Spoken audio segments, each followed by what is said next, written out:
আমি এই প্রকল্পটার দুই ধারে আমরা যেটা চাই যে বাড়িগুড়ার প্ল্যান যেহেতু এভাবে দেওয়া হয় যে দৃষ্টিনন্দন বাড়ি হবে লেকমুখী ভিউ, এবং এই লেকটাকে একদম খনন করে এই পানি শুকিয়ে এটাকে খনন করে দুই ধারে একদম ধানমন্ডি লেকের আদলে আমি চাচ্ছি শিশুদের কর্নার হবে এখানে, বয়স্ক ভাই বোনদের যারা বয়স্ক মানুষদের জন্য বসার জায়গা, ঝুলন্ত ব্রিজ, মেয়েদের যারা বলে মা এবং বোনদের জন্য আলাদা বসার জায়গা, হাঁটার জায়গা, ঝুলন্ত ব্রিজ, ওইভাবে এই প্রকল্পটা করার জন্য আমি জোর দাবি জানাচ্ছি।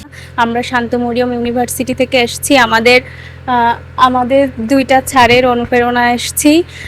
এই পরিষ্কার পরিচ্ছন্ন মূল নেতা আফাজ ভাইয়ের নেতৃত্বে আমার ইউনিভার্সিটির স্টুডেন্টরা নিয়ে আমরা এই কাজগুলো করছি। আফাজ ভাই প্রতিনিয়ত আসে বসেন, এবং আমরা রেগুলারলি এই যে 17 নম্বর কল্যাণ সমিতির যে সভাপতি সেক্রেটারি আছেন তাদেরকে নিয়ে আমরা সন্ধ্যের সময় মিটিং করে আমরা এই কার্যক্রমগুলো করছি। গতকালও শান্তমরিয়ম ইউনিভার্সিটি প্রস্তুতি সাহেব করেছি, আজকে এটা পুরোটাই করবো। আমরা প্রতিনিয়ত টোটাল উত্তরা যে সেক্টরটা আছে এই সেক্টরটাকে আমরা পরিষ্কার পরিচ্ছন্ন করে যে নান্দনিক একটা লেক তৈরি করতে চাই। আপনারা বর্তমান দেখছেন পানি দূষিত, নোংরা পানি, এখন গন্ধতে আসা যায় না। কারণ আমার ইউনিভার্সিটির পাশে যদি নোংরা পানি থাকে তাহলে আমাদের জন্য লজ্জাস্কর। তো আফাজ ভাই সুন্দর উদ্যোগ নিয়েছে, এবং বর্তমান বাংলাদেশের মাননীয় প্রধানমন্ত্রী উনিও এই দেশকে পরিষ্কার পরিচ্ছন্ন ঝঞ্ঝামুক্ত, যেমন পরিষ্কার পরিচ্ছন্ন চাই পরিবেশ, ঠিকই আমরা রাজনীতির ক্ষেত্রে পরিষ্কার পরিচ্ছন্ন চাই।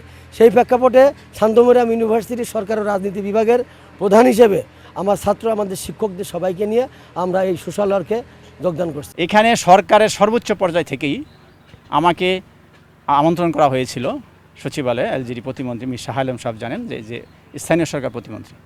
তো উনি যে আশ্বস্ত করেছেন যে আপনি মহানগর উত্তরকে ক্লিন এবং গ্রিন করতে হলে যে ধরনের সহযোগিতা দরকার বা কী করলে এটা করা যাবে সেই প্রস্তাবনাটা আমি দিয়েছি। আমি যখন কাজটা আসি আমার সাথে শতাধিক লোক থাকে, আমি কাজ না করলে কিন্তু ওরা ওইভাবে কাজটা আসলে করে না। আমি 3 ঘন্টা কাজ করার পর আমি বাসায় গেলে স্বাভাবিকভাবে কিছুটা শারীরিকভাবে অসুস্থ হয়ে যাই ওই দিন, তারপরে হয়তো আল্লাহর রহমতে আবার এটা রিকভার হয়। এইভাবে কাজটা কিন্তু চলছে, আর এখন এখানে কাজ প্রতিনিয়ত চলছে। কিন্তু আমরা সাধারণ নেতাকর্মীদেরকে, সাধারণ মানুষকে আমরা সপ্তাহে 2 দিন এখানে আমন্ত্রণ করেছি, তারা কাজ করছেন, এবং ছাত্রদেরকে আমরা আমন্ত্রণ করি। আপনাদের যে ধরনের সহযোগিতা লাগে আপনারা আমাদের ছোট ভাই, ছোট বোন, বা অনেকে সন্তানেরও মতো, আমার মেয়ে এলেবেল দিয়ে সে কয়েকদিন আগে পুরস্কারও সে পেয়েছে। তো যাই হোক, আমার মেয়েও এই কাজে অংশগ্রহণ করতে, তার একটি গ্রুপ নিয়ে সে অংশগ্রহণ করবে, সে মেডিকেলে পড়ার তার চিন্তাভাবনা। তো যাই হোক, আপনারাও সুন্দরভাবে প্রস্তুতি গ্রহণ করে আসেন। আমাদের যেই জিনিসগুলো প্রয়োজন আপনাদের কাজ করতে গিয়ে একটু বাসা থেকে প্রস্তুতি নিয়ে এসে আপনারা যদি 2 ঘন্টা বা 1 ঘন্টা আপনার স্টুডেন্ট সম্পৃক্ত হন, আপনাদেরই আঙিনা, আপনাদেরই চতুর্পাশ আমরা যে কাজটা করছি, ইনশাল্লাহ আমি বিশ্বাস করি এই প্রধানমন্ত্রী তারেক রহমানের নেতৃত্বে আগামী দিনে একটি সুন্দর পরিবর্তন এদেশে হবে এবং বাসযোগ্য দেশ হিসেবে এটা গড়ে উঠবে। সরকারি সহযোগিতা এই পর্যন্ত আমি পাইনি। আমি পূর্বেই বলেছি যে আমার ফ্যামিলির যেই আর্থিক আল্লাহর রহমতে যতটুকু অবস্থা আছে তা থেকে এই কাজগুলো উত্তরা কেন্দ্রিক চালিয়ে যাওয়া 6 মাস 1 বছর করা এটা আমার পক্ষে হয়তো সম্ভব। যারা আমাকে হেল্প করছেন 2-1 ভাই আমাদের দলের, তার বাইরে আমি কারো সহযোগিতা নিয়েও নাই এবং চাইও না। বিশেষ করে এই ছাত্র সমাজ যদি আমাদের পাশে থাকে তাহলে মনোবল আমাদের অনেক বেড়ে যাবে।